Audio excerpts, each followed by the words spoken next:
साथियों, हम सब लोग इस निष्कर्ष पे पहुंचे थे कि जो मुख्य मांगे यहाँ जो परिजन है और जो युवा साथी इस आंदोलन को लीड कर रहे हैं, उनकी ये मांग थी कि सबसे पहले अपराधी गिरफ्तार हो, दूसरा राजू ठेठ के परिवार को सुरक्षा मिले, जो ताराचंद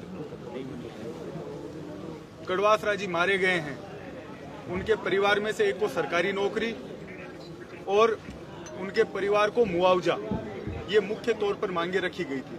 हमने प्रशासन को अपनी ओर से कह दिया है, अभी कोई बात पे किसी तरह की सहमति नहीं बनी है। हम लोग इस निष्कर्ष पे पहुंचे हैं कि जब तक इन मांगों पर काम नहीं हो जाता, प्रत्यक्ष अप्रत्यक्ष रूप से जो अपराधी इसमें इन्वॉल्व है वो गिरफ्तार नहीं हो जाते, जब तक शव नहीं लिया जाएगा, अंतिम संस्कार नहीं किया जाएगा। सुबह 10 बजे सारी कोचिंग और स्कूल संस्थान के जो संचालक है उन्होंने मीटिंग रखी है। उन्होंने ये कहा है कि जब तक इस बात की पुख्ता श्योरिटी नहीं मिल जाती कि उनके परिवार को जो मुआवजा है और उनकी मांगे हैं, तब तक स्कूल और कोचिंग बंद रहेंगे। तो सुबह 10 बजे हमने वापस वार्ता के लिए इनको अल्टीमेटम दिया है, जब तक हम लोग ये धरना जारी रखेंगे। कोई भी व्यक्ति यहाँ से ना जाए, जितने साथियों को हम सब बुला सकते हैं वहाँ यहाँ बुला ले। हम लोग सुबह आंदोलन बड़े रूप में किया जाएगा। हम लोग रात भर यहीं हैं, तब तक हम प्रशासन को अपनी बातें कह के आ चुके हैं और किसी बात पर बंद कमरे में कोई बात नहीं होगी। जब तक परिजन दोनों तरफ के संतुष्ट नहीं हो जाते, तब तक कोई भी तरीके की इनके साथ समझौते की बात प्रशासन के साथ नहीं होगी।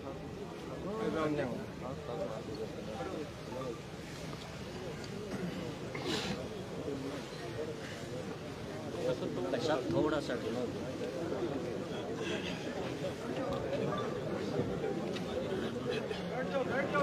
प्रशासन से बातचीत हुई है। प्रशासन से जिस बात की मांग की गई, मुझे लगता है शिक्षा नगरी के क्षेत्र में जिस प्रकार की घटना हुई है और एक निर्दोष व्यक्ति जो एक अभिभावक के रूप में शिक्षकर आए थे, उनकी हत्या होना, ये निश्चित रूप से इस सरकार पर कलंक है, इस सरकार के प्रशासनिक तंत्र पर कलंक है। ये प्रशासनिक तंत्र के लोगों को हमने स्पष्ट रूप से अवगत कराया है कि इस जिस बच्ची के परिजनों के साथ ये घटना हुई है, उनको उस परिवार में एक व्यक्ति को सरकारी नौकरी मिले, उस परिवार को उचित मुआवजा मिले और जिस परिवार के साथ दूसरे परिवार के साथ घटना हुई है उस परिवार को सुरक्षा मिले और उस घटना के उस अपराध से जुड़े हुए सारे वे लोग जिनका किसी न किसी रूप से परोक्ष अप्रोक्ष रूप से सहयोग है, उन सब के खिलाफ कानूनी कार्रवाई हो, उनकी गिरफ्तारी हो। ये मांग यहाँ के सारी समूह की थी, वो हमने जिला प्रशासन के सामने रखी है। जैसा विधायक जी ने कहा, जिला प्रशासन का अभी तक कोई सकारात्मक जवाब इस विषय को लेकर के नहीं मिला है। सुबह तक जिला प्रशासन इस विषय की गंभीरता को समझ ले।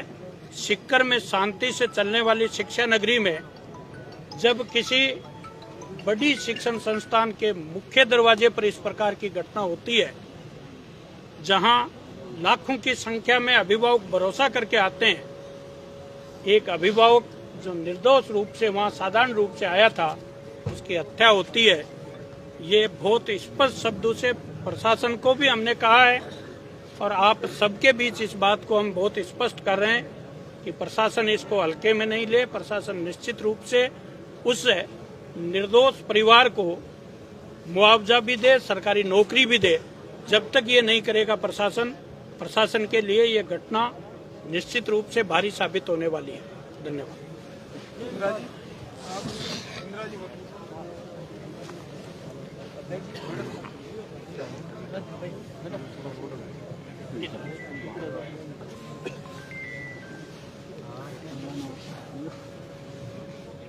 ठीक है, थोड़ा इधर आ जाए, इधर आ जाओ आप। देखिए, सीकर बहुत लोगों की मेहनत की वजह से fastest rising coaching hub of India बना था। यहाँ शिक्षा की नगरी थी और आज और पिछले कुछ दिनों से जिस तरह की घटनाएं हुई हैं, उससे भारत भर में सीकर का नाम बदनाम हुआ है। एक नागरिक के नाते, एक महिला होने के नाते, एक परिवार की मुखिया होने के नाते स्पष्ट मैं कहना चाहती हूँ, सीकर के लोग शांति प्रिय हैं। We hate crime, we hate criminals. आज कितना मार्मिक दृश्य था, कल्पना कीजिए, सड़क पर एक बेटी अपने पिता को, जो खून से सने हुए थे, हाथों से टटोल रही थी, उसके हाथ खून में भर गए। वो बार बार सर हिलाकर देख रही थी कि कहीं सांस बाकी है क्या। इस तरह का मार्मिक दृश्य हमने अपराध का कभी देखा नहीं। 1.5 लाख से ज्यादा स्टूडेंट्स यहाँ हैं, थिकनेस ऑफ पॉपुलेशन बढ़ी है, उस अनुपात में पुलिस की नफरी नहीं बढ़ी, पुलिस की इंटेलिजेंस नहीं बढ़ी, पुलिस अपराधों को कंट्रोल नहीं कर रही है। इसकी वजह यह है कि राजधानी से सुपरविजन बिल्कुल हो नहीं रहा है।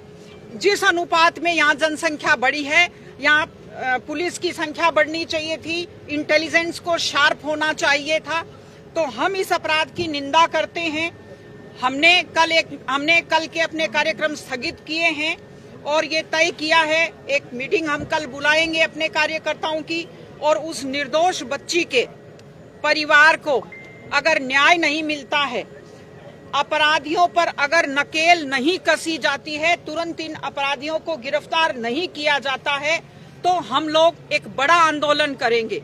और प्रशासन की संवेदनहीनता इस बात से पता चलती है, कितने घंटे हो चुके इस घटना को, अभी तक प्रशासन गोलमोल जवाब दे रहा है। प्रशासन ने किसी भी ऑफिसर को, जिम्मेवार ऑफिसर को अथॉराइज नहीं किया है कि आप जाइए और आप जो लोग बैठे हुए हैं धरने पर, उनसे बात कीजिए, वो क्या चाहते हैं, क्या किया जा सकता है। अभी तक प्रशासन जवाब दे रहा है, बात चल रही है, कौन बात कर रहा है उनकी तरफ से, कौन अथॉराइज है, ऐसा कुछ भी सामने नहीं आया है। स्पष्ट है कि इस घटना की गंभीरता को समझने में प्रशासन पूरी तरह फेल है। और ये जो आहटें अपराध की आ रही थी, उनके बारे में हमने सावचेत भी एक बार एसपी साहब को किया था, लेकिन इन आहटों को घटना होने के बाद सब कुछ करना, भाग दौड़ करना, ये सब तो होता है, लेकिन कुशल प्रशासन वो है पहले से ये भांपे कि यहाँ अपराध हो सकता है बड़ा।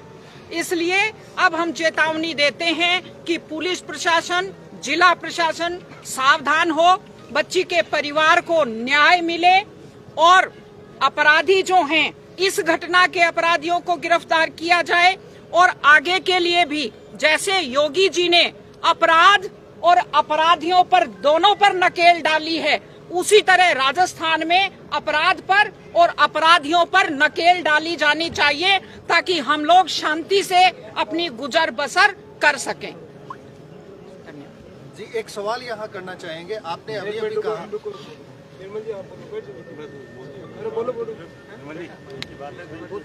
आपने अभी कहा कि जिला प्रशासन ने अभी तक किसी व्यक्ति को